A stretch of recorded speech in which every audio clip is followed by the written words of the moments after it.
Kalau misalnya nanya mengenai ayah itu tuh, kalau saya mikir ya, itu malah keingetan Pak Ji saya. Beliau itu walaupun bukan ayah kandung gitu, itu tuh orang yang sudah ngerawat saya. Gitu. Dan sempat beliau dibaptis tapi tidak mau ya, tidak mau, dan berpesan kepada anak-anaknya, seluruh anak-anaknya, putra-putranya, 3 putra ini, jangan sekali-kali meninggalkan Islam.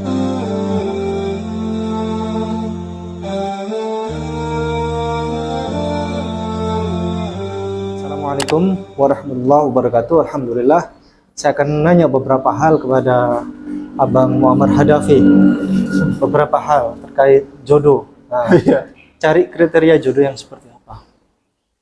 Kriteria jodoh ya sederhana. Sederhana ya, berani susah juga. Berani susah. Berani susah. Berani susah, berani kaya. Berani kaya juga. Oh, berani kaya juga. Iya. Jadi gitu ya. Enggak apa namanya, kan musim kan, orang kaya sayang tapi giliran susah dibuang ya. Iya.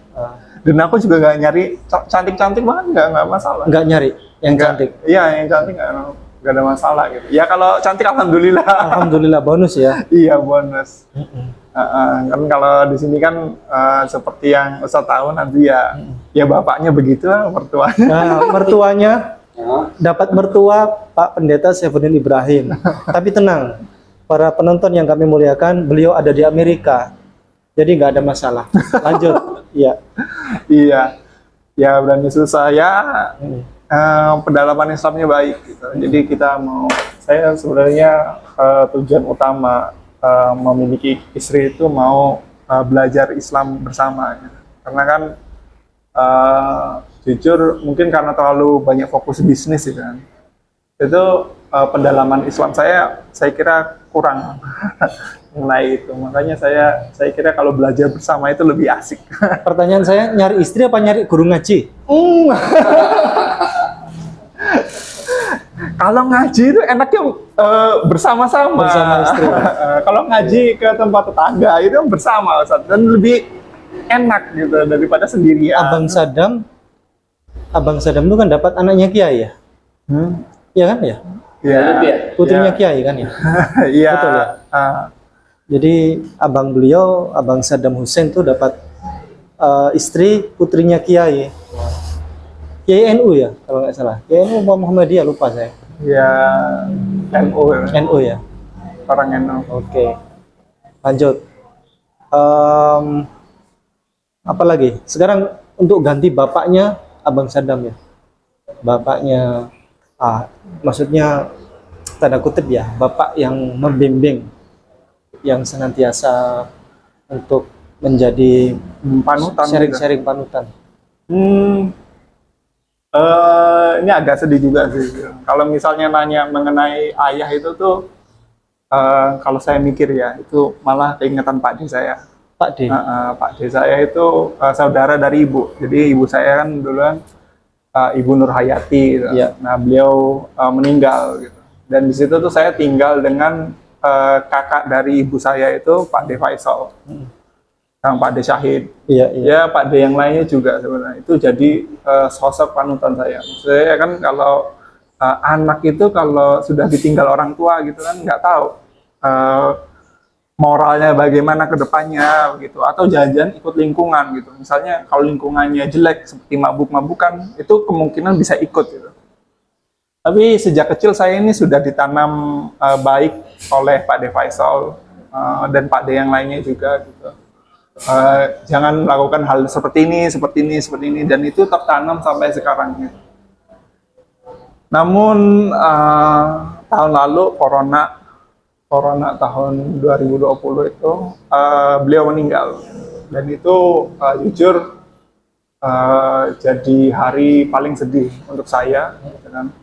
Karena kan beliau itu walaupun bukan ayah kandung gitu, itu orang yang sudah ngerawat saya. Gitu. Sudah ngerawat saya, yang yang mengajarkan saya beriman juga gitu.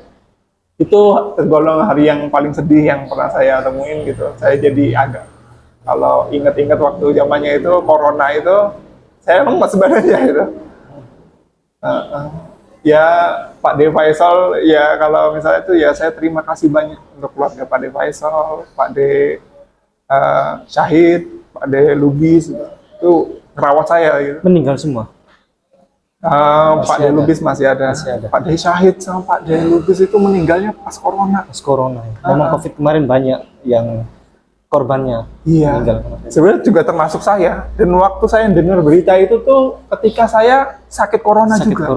Dan itu saya tahu rasa sakitnya tuh luar biasa. Maksudnya imunitas itu turun. Iya, luar biasa. Itu nggak ngenakin sekali gitu. Sedangkan kan kalau saya ingat-ingat kan memang Pak De Faisal juga ada penyakit bawaan gitu. Nah, corona itu tuh yang buat mungkin beliau juga tambah sakit. Nyerang ke penyakit bawaan. Oke. Itu sosok ayah bagi saya. Orang yang menaungi saya gitu. Ibu beliau, Ibu Nur Hayati, meninggal saat sesudah Bapak Pendeta Syabun Ibrahim masuk Kristen ya, Kristen, dan sempat beliau dibaptis tapi tidak mau ya. Tidak mau, dan berpesan kepada anak-anaknya, seluruh anak-anaknya, putra-putranya, 3 putra ini, jangan sekali-kali meninggalkan Islam. Betul ya? Betul. Pesan beliau terakhir sebelum meninggal, jangan pernah sekali-kali meninggalkan Islam. Dan itu sebagaimana ya ayyuhalladzina amanu taqullaha haqqa tuqatih, ya ayyuhalladzina amanu taqullaha haqqa tuqatih wa la tamutunna illa wa antum muslimun. Ya, demikian. Terima kasih. Gimana menurut pandangan Ustadz Rizal terkait Muammar Gaddafi ini? Muammar Gaddafi ini insya Allah orang baik. Ya. Dan saya melihat langsung ketulusan dalam berbicaranya. Kita melihat dari apa? Ketika dia berbicara, ingat tentang ayah masa lalunya, masa kecilnya, dia akan menangis, mengeluarkan air mata. Itu pertanda dia anak baik. Udah. Ya. Tapi masalahnya ketika sosok ayah yang selama ini dia sayangi, dia kagumi, kok bisa-bisanya pindah agama, kok bisa-bisanya melecehkan agama Islam. Berarti dia bukan seorang panutan, kata beliau. Nah, itu pertanda dia baik. Dan dia berusaha untuk mencari jodoh di usianya 26 ini. Dia nggak sempet kesana kemari. Tapi kami melihat langsung bahwa dia menginginkan pendamping wanita yang solehah, yang mau belajar bareng, yang mau benar-benar dari nol, bukan susah ya. Karena kalau susah, ngapain menikah, susah terus. Tapi buktinya dia dengan kesederhanaan, mau berjuang, mau tidur di situ tempat nyetak peralatan, di situ tempat tidur, bangun langsung kerja lagi. Itu pertanda bahwa dia anak baik, dan dia pertanda bahwa laki-laki yang siap bertanggung jawab. Oleh karena itu kami menginginkan wanita yang siap mendampingi beliau. Ada kriteria yang lumayan, bukan berarti mendahului laki-laki jadi pemimpin ya, tapi mendorong seorang suami jadi pemimpin. Kenapa? Karena ketegaran dia, kelemahan dia. Selama ini laki-laki yang mereka sayangi, seorang ayah, kok bisa-bisanya seperti itu ya. Jadi kalau ada wanita yang lumayan pandai agama, silahkan hubungin Pak Ipong. Insya Allah kita akan ta'arufkan dan kita akan segerakan menikah. Insya Allah.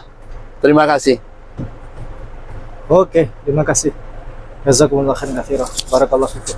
Assalamualaikum warahmatullahi wabarakatuh. Alhamdulillah, berkah hujan ini. Allah kasih hujan.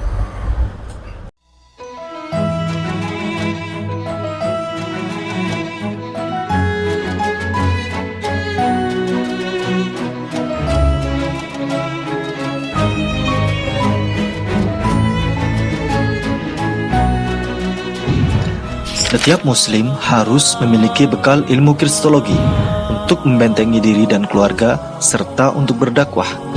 Anda ingin jadi kristolog handal atau Anda ingin memiliki ilmu kristologi?